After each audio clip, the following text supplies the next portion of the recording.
Honestly, in a world of gaming subscription services, Microsoft's Xbox Game Pass has long been viewed as a disruptor or disgusting, promising access to new games on day one across console, PC, and cloud platforms. Recent leaks suggested that the service might be headed into a transformational shift in 2025, with more changes coming in 2026. And yep, it's happening. With changes to the names today, a restructuring of the offering, some more games added. Let's break it down. From core and standard to essential and premium.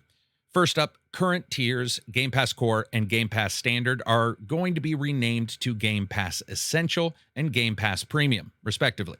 The Ultimate tier remains the same, offering under its current name because labeling it, this is probably the only one you'd want tier, doesn't roll off the tongue. First up, Ultimate now includes more day one releases, over 75 a year. Subscribers can now expect around 75 day one games a year. That includes the Black Ops 7, High on Life 2, Keeper, Ninja Gaiden 4, Outer Worlds 2. Those are going to join the catalog of up to 400 games across console, PC, and cloud, with 45 new additions dropping just today. So you've got Clair Obscure, Expedition 33, Blueprints, Hollow Knight, Silksong, and EA Play is still hanging around, like that cousin who always brings something special to the barbecue, if you like some of their games. The addition also here of Fortnite Crew, which is $11.99, I think, for a sub on Epic, also starts on November 18th, which also includes the start date for Ubisoft Classics. That's $15.98 normally, which both of those are folded in to the Ultimate price. So that'll have games like Assassin's Creed Black Flag, Prince of Persia, Last Crown, Tom Clancy's Ghost Recon Breakpoint. It's curated, though, it's broader, and it finally actually means you don't need 3 apps to launch a Ubisoft game. So I guess that's some progress. They also have stated that they've added 1440p resolution to Xbox streaming resolutions and the option to stream more personal game libraries. And honestly, to me, cloud is great, especially if you want your inputs delivered by carrier pigeon, majestic, delayed, and occasionally lost somewhere over Nebraska. Seriously, it's got a little bit better, but honestly, it's still not that great. I should also point out that the Xbox Reward Program now lets Ultimate subscribers earn 100 a year by playing. That's 100,000 points for existing. So play some games, get some points back. 4 X points, I think, on games and add-ons, and 10% back on Game Pass titles, and up to 30% off on select games if you're at Ultimate. And that's actually it for Ultimate. Let's talk about Premium, or as I now like to call it, Night at the Museum tier. Same price, $14.99, 200 titles across console, PC, and cloud. Xbox published games within 1 year of launch, not counting Call of Duty because Activision's going to Activision probably. So that also means the day one titles that were in these groups, they've been moved to just premium, which means no more day one groups there from the heavy hitters of Xbox. That can still occur with any other publisher or dev. Big additions like Diablo 4 and Hogwarts Legacy are already in. PC support is also expanding. They've added 40 games today to that particular tier. So there are some games you can play in there in that tier if you're actually interested in it. Next up, Xbox Essential, which is like slapping a sticker on something that's barely edible and saying, hasn't killed anybody yet. At $9.99 a month, Essential gives you the basics. Online multiplayer, cloud gaming, in-game perks, and access to a curated library of 50 games. A PC library also that now includes Hades, City Skylines Remastered, Stardew Valley, and Darktide. So the quicker breakdown is Ultimate's $29.99 a month, 400 games, cloud perks, Fortnite Crew, Ubisoft Plus. Then you have Premium, which is $14.99, which is still 200 games, Xbox Day One within a year, cloud, and in-game bonuses. Next up, you got that No One's Died From It tier at $10 a month. Multiplayer, 50-plus games, cloud, rewards. It sucks to see that price increase. I do like to see other subscriptions rolled in, but as people are already pointing out, if you don't want those other subscriptions, it'd be nicer to just be able to remove them and cut 5 or 10 off of the price of any of these tiers. Also, if you're a PC Game Pass subscriptions person, then it's $11.99. Originally, it's now $16.49. But like most rumors, only half of it came true, at least so far.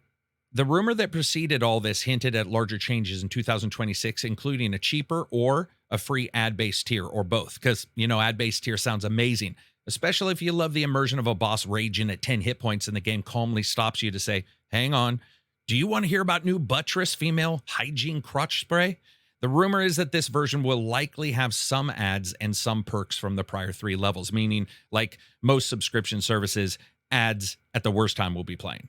But then there's also the rumor that continues with this that there's going to be a streaming only free tier or very low cost tier with ads playing and you only able to stream or having other varied restrictions. As if the restriction of playing streaming at 720p isn't enough, because apparently that's like a Vaseline filter where every tree looks like it's in a witness protection program and you have to get really close to even figure out what it is. I'm not a big fan of streaming only versions, and I'm certainly not a big fan of ad based ones simply because they break up the game, and that is a bad experience to anybody. I think for me personally, the one thing that continually pops up is just the cavalcade of consistent price increases across the board for all these companies, whether it be the price of the single games, whether it be even the price of battle passes, whether it be the prices of the subscriptions. And it does feel like a lot of gamers are just subscribed out, including myself, where I've just come up to the line and I'm sitting there going like, I just don't know if I can handle one more subscription. When it comes to games and the games that I enjoy occasionally, I definitely find titles on PlayStation's subscription service, as well as Ubisoft's at times, EA's and Microsoft's. And I do like some of the ideas of merging some of these, but it's just one more long-term subscription I think a lot of people are really, really tired of. And again, if we're going to do this kind of stuff, I would love for them to just say, hey, if you want a subscription, you can remove that Fortnite, you can remove that Ubisoft and get yourself $10 cheaper. I think, especially when you look at it, just doesn't make a lot of sense because a lot of people, when they go for a subscription service like this, they want the primary. I know that, for instance, if I go to check Hulu or I go to check other TV show streaming services, I don't usually want the 10 other streaming channels that notoriously are packaged together to bloat the price out to a point in which I second guess the initial price in the first place. I don't have as many issues with Game Pass as a whole or subscription services like Sony's or anybody else's, but I definitely don't like to see this consistent change that goes on and adjustments that continue to happen. We're seeing this. We saw Microsoft raise the price of the consoles. We saw, well, everybody raised the price of the consoles, obviously. But I definitely don't feel comfortable when you look in the long run about where gaming is going and how these things are occurring. And especially when you look at it for the standpoint of a normal consumer, there's a lot of titles out there that they might want to engage in, but especially for these kind of situations, I personally feel like there's a chance a person may look at a new subscription service and say, you know what, I don't want any of those games that are coming out on it because simply they're on that subscription service. I'm going to wait. And some of these titles don't drop in price at all. Well, they're not as bad as Nintendo, but some of them don't. And the idea of that sort of sucks. I do like that there's a reward system for some of these, but they never really end up panning out. Let's be honest. Those reward systems, they're like achievements. They don't matter whatsoever to anybody, except for the couple of people that for some reason use them as flexes.